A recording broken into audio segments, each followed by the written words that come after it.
चुप रहना यानी मौन रहना। जो लोग ज्यादा चुप रहते हैं वह लोग अपने भीतर के असीम शक्तियों को समझ पाते हैं। गौतम बुद्ध के अनुसार मौन की शक्ति इतनी ज्यादा है कि वह हमारे अंदर के सारे तनाव, सारी की सारी चिंता और भय को खत्म कर देता है और लोगों के बीच हमें एक होशियार और आकर्षित मनुष्य बना देता है। एक बार गौतम बुद्ध अपने आश्रम में अपने सभी शिष्यों को शिक्षा दे रहे थे कि दुनिया की सबसे तेज छुरी हमारी जबान है और दुनिया के सबसे खतरनाक हथियार हमारे शब्द है, जो बिना किसी का खून बहाए लोगों को अंदर ही अंदर मार सकते हैं।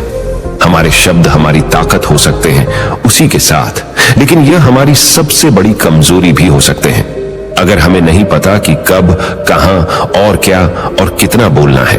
यदि हम सही समय पर सही इरादे के साथ सही शब्दों का प्रयोग करते हैं तो यह हमें एक सफल व्यक्ति बनाता है।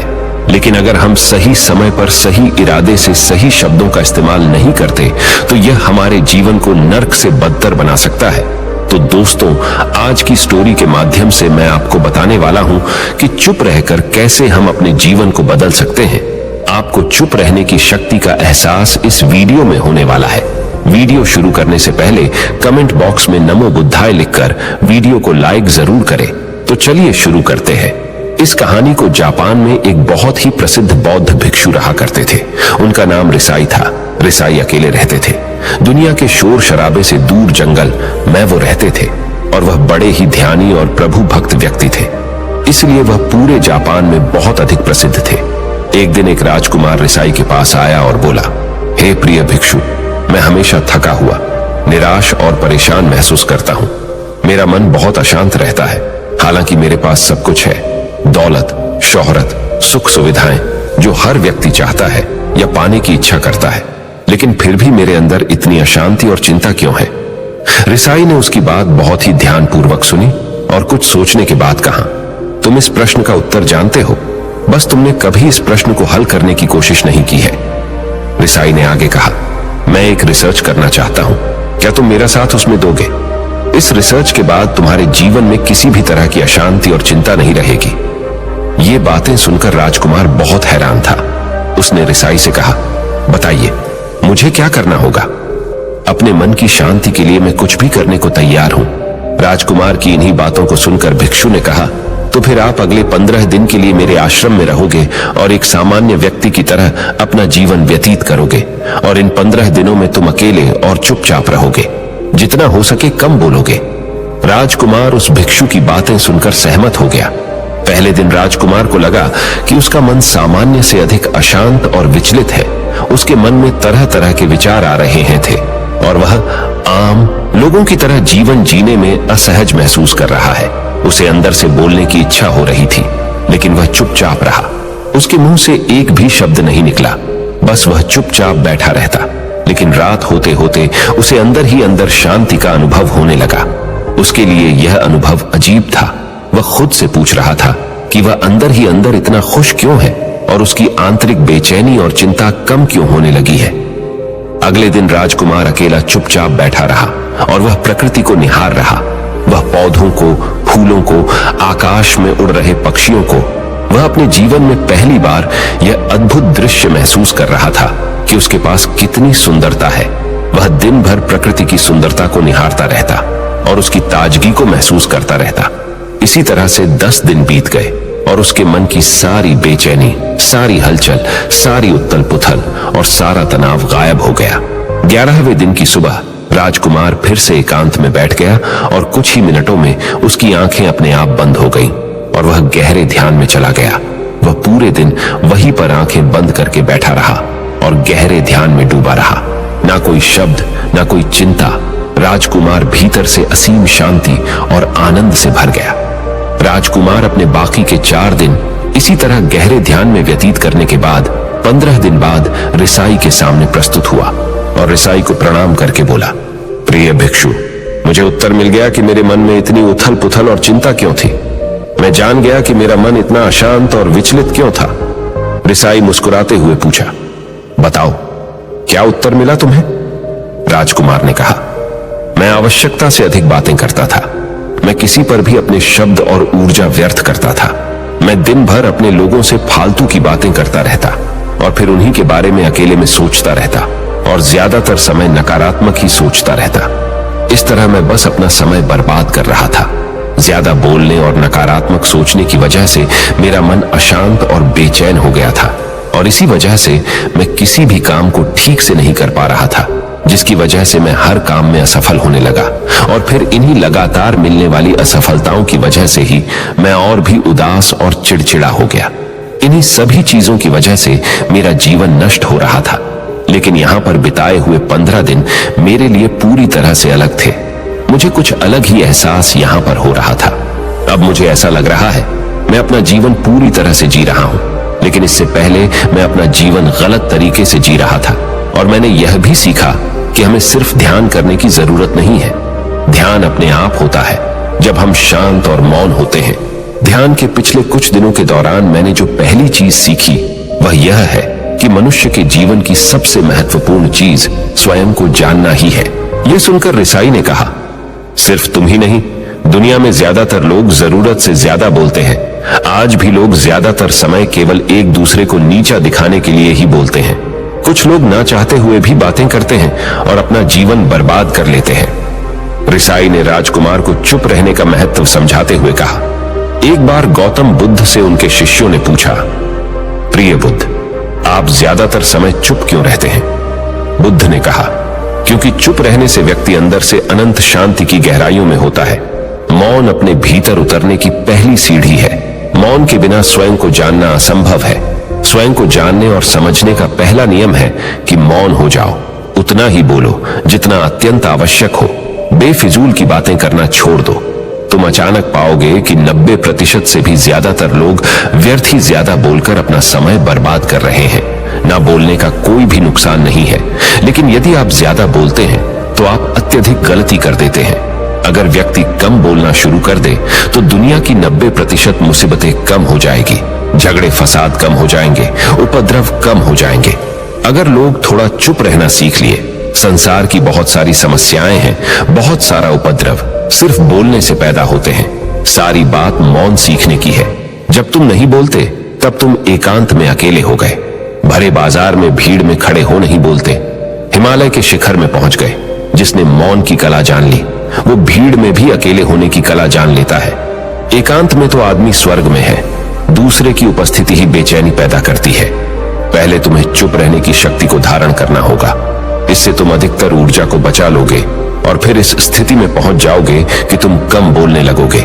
अगर तुम किसी के यहां पर जा रहे हो और परेशान हो जाओ तो ऐसे में उचित है कि आंखें बंद कर लो और अपने में खो जाओ। वहां से आपको ताजगी महसूस होगी, क्योंकि तुम्हारे अंदर ही जीवन का वो स्रोत छिपा हुआ है। वह किसी दूसरे में नहीं है। इसके बाद राजकुमार उस रिसाई से पूछते हैं, आखिर कौन हमें अपने अंदर तक लेकर जाएगा? ये बातें सुनकर रिसाई बुद्ध कहते हैं, तुम्हें स्वयं ही अपने अंदर उतरना होगा और वहीं से परम राज्य जीवन का आनंद ले पाओगे। आनंद का यहीं से जन्म हुआ है। यहीं से तुम मौत में डूब जाओगे।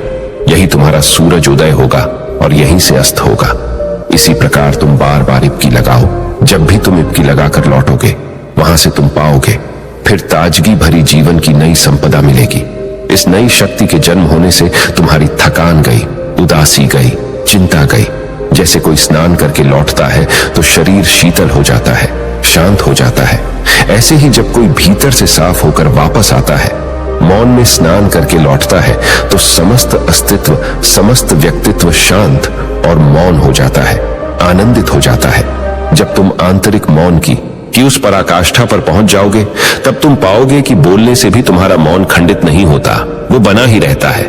उसकी एक अंतर्धारा लगातार तुम्हारे भीतर बहती रहती है। तुम बोलते तो हो, तुम शब्द का उपयोग भी करते हो, लेकिन वो तुम्हारे मौन को खंडित नहीं कर पाती। एक बार गहरे मौन में स्थिर हो जाओ, फिर तुम्हारी वाणी में भी मिठास आ जाएगी। तुम्हारा बोलना संगीत पूर्ण होगा, तुम्हारा बोलना सत्य होगा। तुम बोलोगे तो दूसरों पर भी शीतलता छा जाएगी। जैसे ही तुम अंदर से चुप होते हो, तुम इतने शक्तिशाली होने लगते हो कि समाज की निर्भरता तुम छोड़ने लगते हो और तुम्हारे जीवन में एक मस्ती आती है जो केवल दीवानों के जीवन में होती है। तुम्हारे चेहरे पर एक नई रौनक आ जाती है। तुम्हारी आंखें किसी अमृत के समान हो जाती है और तुम अनंत शांति के समुद्र में डूबने लगते हो। इतना कहकर भिक्षु रिझाई ने अपनी बात खत्म की और वो मौन में चले गए। राजकुमार उनका धन्यवाद कर कर अपने महल में चला गया। दोस्तों, आपने भी अनुभव किया होगा कि बहुत ज्यादा बात करने से दिमाग अशांत हो जाता है, जिससे हम अपने दिमाग पर नियंत्रण खो देते हैं और साथ ही अपना ध्यान भी खो देते हैं। जो लोग बहुत ज्यादा बोलते हैं, उनके पास किसी एक काम पर ध्यान केंद्रित करने की काबिलियत नहीं होती।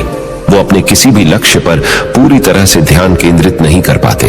अगर हमारा दिमाग एक जगह केंद्रित नहीं है, तो हम जीवन की सच्चाई नहीं समझ पाते और ना ही मनचाही सफलता कभी हासिल कर पाएंगे। इसके अलावा भी आपने देखा होगा कि जो लोग अधिक बोलते हैं, वो अक्सर लोगों के बीच हंसी का पात्र बन जाते हैं, और जो लोग कम बोलते हैं और अपनी बात पर कायम रहते हैं, उन्हें लोगों से सम्मान मिलता है। लोग उनकी बातों को सुनते हैं और उन पर भरोसा भी करते हैं। जो लोग जरूरत से अधिक बोलते हैं और अपने विचारों के बारे में पक्के नहीं होते, उनका दिमाग स्थिर और विचलित रहता है, शोर से भरा रहता है, और एक अशांत दिमाग वाला व्यक्ति जीवन में किसी भी चीज में सफल नहीं हो पाता, क्योंकि वह किसी भी काम में फोकस नहीं कर पाता। यदि किसी व्यक्ति को यह पता है कि उसे कब, कहां और क्या बोलना है, तो वह व्यक्ति सच में बहुत बुद्धिमान है, और ऐसा व्यक्ति जहां भी जाता है, उसका व्यक्तित्व आकर्षण का केंद्र बन जाता है, और वह जो कुछ भी करता है उसमें सफल अवश्य होता है। अगर हम किसी महान और सफल व्यक्ति के व्यक्तित्व को गहराई से देखें, तो पाएंगे कि वो कम बोलते हैं और कम से कम शब्दों में अपनी बात खत्म कर देते हैं।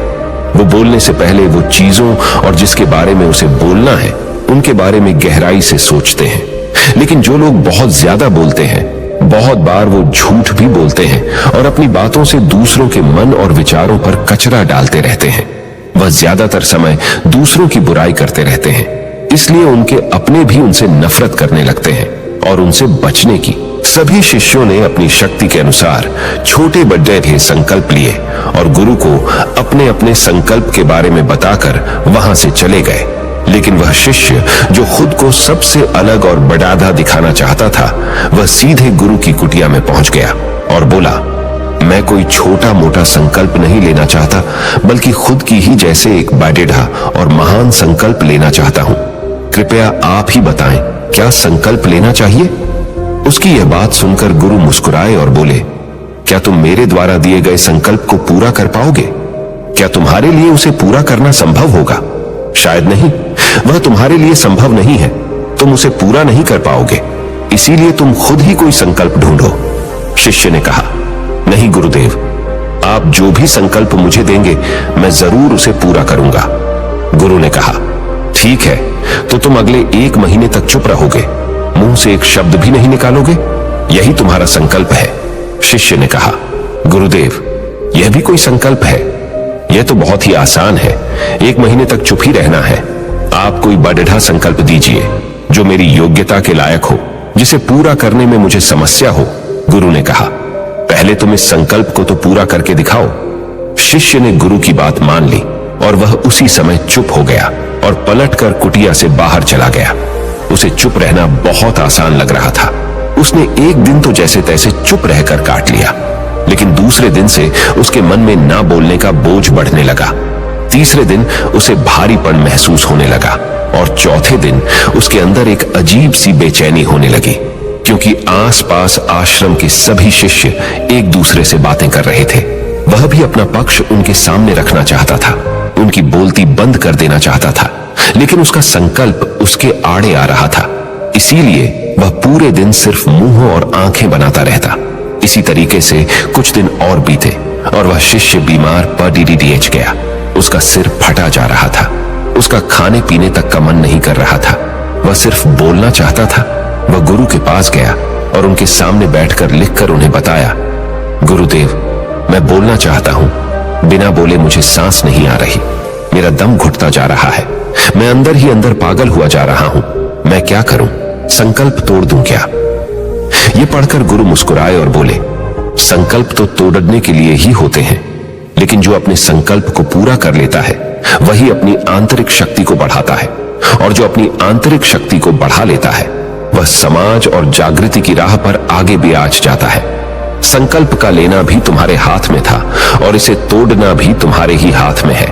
तुम्हारे बहुत से भाई अपने संकल्प को तोड़कर अपनी पुरानी दिनचर्या पर वापस आ चुके हैं। अगर तुमसे नहीं हो पा रहा तो तुम भी संकल्प तोड़कर अपनी पुरानी दिनचर्या पर वापस जा सकते हो। लेकिन याद रहे, अगर आज तुम इस छोटे से संकल्प को नहीं संभाल पा रहे तो तुम अपनी बाकी की पूरी जिंदगी को कैसे संभाल सकोगे? बाकी फैसला पूरी तरह से तुम्हारे हाथों में है। गुरु की यह बात उस शिष्य के दिल में चोट कर गई। वह बिना कुछ बोले वहां से वापस चला गया और खुद को अपनी कुटिया में बंद कर लिया। वह केवल अपने जरूरी कामों के लिए ही कुटिया से बाहर निकलता, बाकी सारे समय कुटिया के अंदर ही बैठा रहता। 15 दिन बीत चुके थे और आश्रम के लगभग सभी शिष्यों का संकल्प अब तक टूट चुका था, लेकिन उसका संकल्प अभी भी जारी था। संकल्प लेने के बाद से अब तक उसने एक शब्द भी नहीं बोला था। सारा आश्रम हैरान था कि इतना बोलने वाला इंसान चुप कैसे हो गया। 15 दिन बीतने के बाद वह दोबारा अपने गुरु के पास गया और लिखकर बताया है, गुरुदेव, मैं बाहर से तो चुप हूं, लेकिन मेरे भीतर बहुत सी आवाजें हैं, बहुत सी चीख पुकार और शिकायतें हैं। मैं अंदर ही अंदर बात करता रहता हूं। मेरा मन तरह तरह के प्रश्न पूछता रहता है। मैं बाहर से जितना मौन हूं, भीतर से उतने ही शोर शराबे से भरा हुआ हूं। क्या इस तरह से मेरा संकल्प अभी भी जारी है? गुरु ने कहा, हाँ, तुम्हारा संकल्प अभी भी जारी है, लेकिन जब तक लोगों की ये आवाजें तुम्हारे कानों में पेड़ी देती रहेंगी, तुम्हारा मन बोलता रहेगा, क्योंकि इसे तो आदत है बोलने की। तुम भले ही बाहर से चुप रहो, लेकिन तुम अंदर ही अंदर बोलते रहोगे। तुम्हें इन बातों से, इन आवाजों से दूर जाना पड़ी रहेगा। शिष्य गुरु को प्रणाम कर वहां से चला जाता है और सुबह होते ही अपनी कुटिया छोड़कर जंगल की तरफ चला जाता है। कई दिन बीत जाते हैं, संकल्प का समय भी पूरा हो जाता है, लेकिन शिष्य लौट कर नहीं आया। आश्रम में सभी को डर था कि कहीं जंगली जानवर ने उसे खा ना लिया हो। इस बीच उसे ढूंढने की बहुत कोशिश की गई, लेकिन वह कहीं नहीं मिला। सभी गुरु भाइयों ने मान लिया था कि जंगली जानवरों ने उसे अपना शिकार बना लिया है, लेकिन गुरु को ऐसा नहीं लगता था। एक दिन आश्रम का एक अन्य शिष्य गुरु के पास आया और बोला, गुरुदेव, हमारे उस अधिक बोलने वाले भाई के साथ क्या हुआ होगा? क्या जानवर ने उसे मार दिया होगा? गुरु ने कहा, हो सकता है कि जानवरों ने उसे अपना शिकार बना लिया हो, लेकिन उसके न लौटने की एक दूसरी वजह भी हो सकती है। शायद उसे वह मिल गया है जिसके लिए वह गया था। फिर शिष्य ने पूछा, गुरुदेव, क्या ज्यादा बोलना इतना हानिकारक होता है? गुरु ने कहा, इंसान के जीवन के बहुत सारे दुखों में से एक दुख यह भी है कि वह कभी चुप नहीं रह सकता, हमेशा कुछ ना कुछ बोलता ही रहता है। सिर्फ हमारे बोलने के कारण हमारे आधे से ज्यादा दुख पैदा होते हैं। परिवार के अधिकतर झगड़ों की वजह हमारा बेमतलब बोलना ही होता है। हम में से कोई भी चुप नहीं रहना चाहता। हम बस सामने वाले को सुना देना चाहते हैं। जो भी हमारे मन में है सब निकालकर उसके मन में बैठा देना चाहते हैं। उसे समझा देना चाहते हैं कि देख, तू गलत है और मैं सही। और इस तरीके से सब एक दूसरे की सडड ही गली बातों को ग्रहण कर रहे हैं। इस तरीके से सुनने और सुनाने का यह काम जिंदगी भर चलता रहता है। लेकिन इस नासमझी में हम अपना समय, अपना जीवन, अपनी समझ और सबसे महत्वपूर्ण व कीमती पल जो जिए जा सकते हैं, जिनको अनुभव किया जा सकता है, जिनमें आनंद को प्राप्त किया जा सकता है, यह सब खो देते हैं। लेकिन इसके बदले हमें मिलता क्या है? कुछ नहीं, सब व्यर्थ और बर्बाद हो जाता है। इस पागलपन में हमने क्या खो दिया? इसका एहसास केवल कुछ ही लोगों को हो पाता है। बाकी लोग जैसे उन्हें अपने आने का पता नहीं, वैसे ही उन्हें अपने जाने का भी पता नहीं चल पाता। शिष्य ने कहा, तो फिर इसका समाधान क्या है?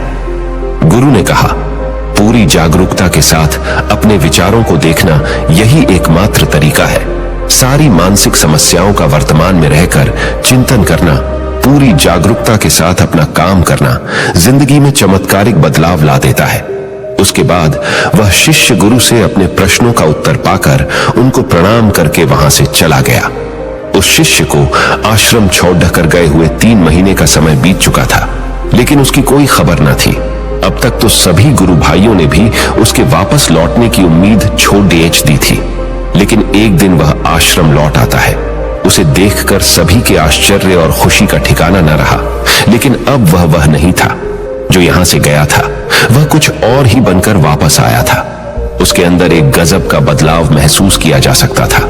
उसके चेहरे पर एक गजब का ठहराव और आंखों में बनी शांति थी। आश्रम में आते ही सभी गुरु भाइयों ने उसे चारों तरफ से घेर लिया और बातें करने लग गए। वह भी अपने गुरु भाइयों से बातें करने लगा। उससे बात करने वाले सभी ने यह अनुभव किया कि अब वह पहले जैसा उतावला और बातूनी नहीं रह गया था। उसके मुंह से एक एक शब्द बहुत ही सुलझे हुए और मधुरता के साथ निकल रहे थे। थोड़ी देर तक गुरु भाइयों से बात करने के बाद वह सीधा गुरु की तरफ चला गया। उसने गुरु के चरण छुए और कहा, गुरुदेव, क्या मैं अब भी मौन हूं? क्या अब भी मेरा संकल्प जारी है? गुरु ने कुछ देर तक शिष्य की आंखों में बड्ढे ध्यान से देखा और कहा, हां, तुम अब भी मौन हो। तुम्हारे मुंह से एक भी शब्द निकल नहीं रहा और तुम्हारा संकल्प अभी भी जारी है। शिष्य ने कहा, गुरुदेव, जब मैं आश्रम से गया तो मैं मुंह से तो चुप था, लेकिन मेरे अंदर बहुत सी आवाजें थीं, मन में बहुत से प्रश्न थे और वह बंद नहीं हो रहे थे। तो मैं जंगल में चला गया, इस उम्मीद से कि वहां मुझे शांति मिलेगी और मेरे मन की बकबक कम हो जाएगी। लेकिन मैं जितना एकांत में जाता गया, मेरे अंदर की आवाज उतनी ही तेज होती गई। मेरे भीतर की पुरानी से पुरानी आवाज मुझे सुनाई देने लगी।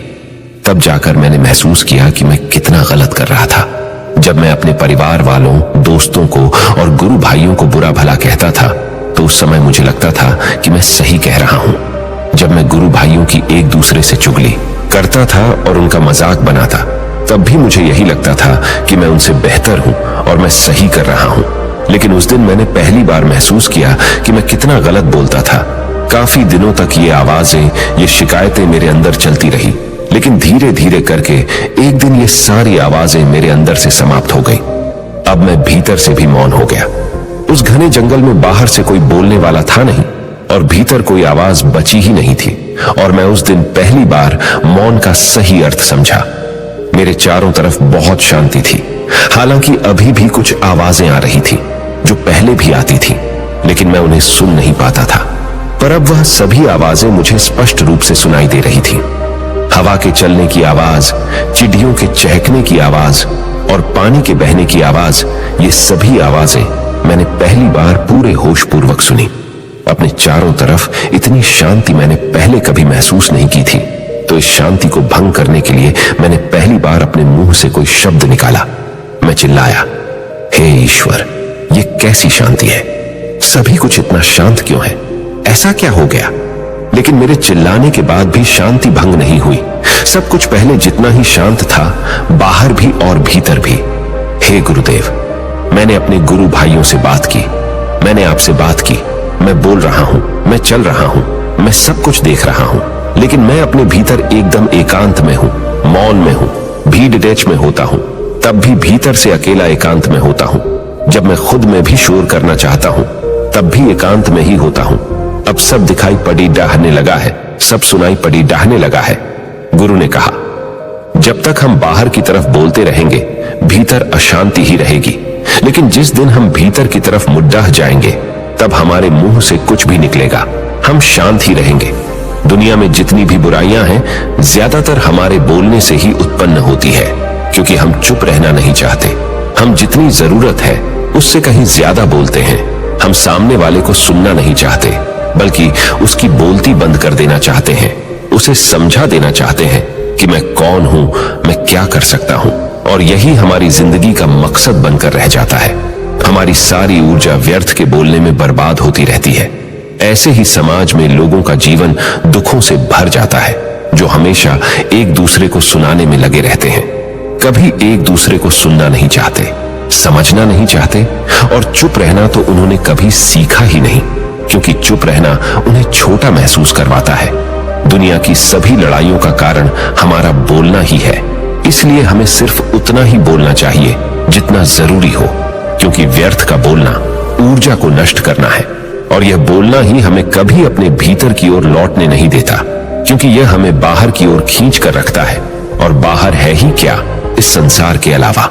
लेकिन अगर अपने भीतर के संसार की ओर मोड़ना है तो इस मुंह को बंद ही रखना चाहिए। इसीलिए जितने भी बुद्ध हुए, आत्मज्ञानी हुए, वह सभी एकांत की ओर भागे, ताकि उन्हें ज्यादा न बोलना पड़ी डेहे, ज्यादा सुनना न पड़ी डीहे। वह एकांत में रहे और शांत रहे, इसीलिए आसानी से भीतर की यात्रा कर पाए। लेकिन अगर कोई चाहे तो इस संसार में रहकर भी एकांत में रह सकता है, शांत रह सकता है। लेकिन इसके लिए उन्हें अपनी ऊर्जा बचानी होगी, जिसे वह अब तक अपने व्यर्थ के शब्दों में बर्बाद कर रहे थे। दोस्तों, इस कहानी की सीख यही है कि व्यर्थ का बोलना ऊर्जा को नष्ट करना है। ज्यादा और व्यर्थ बोलना ही हमें अपने भीतर की ओर लौटने नहीं देता।